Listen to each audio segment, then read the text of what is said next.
போராட்டம் அஞ்சு அம்ச கோரிக்கைகளை வலியுறுத்தி போராட்டம். அஞ்சு அம்சத்தை எதிர்கொண்டு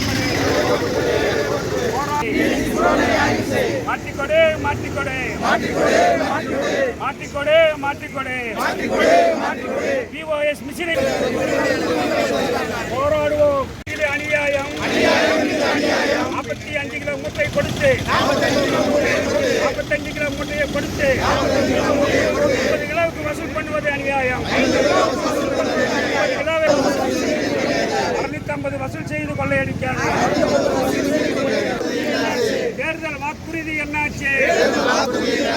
பொதுத்துறை ஆய்வு என்னாச்சு? பொதுத்துறை ஆய்வு என்னாச்சு? சம வேலைக்கு சம ஊதியம் என்னாச்சு? சம வேலைக்கு சம ஊதியம் என்னாச்சு?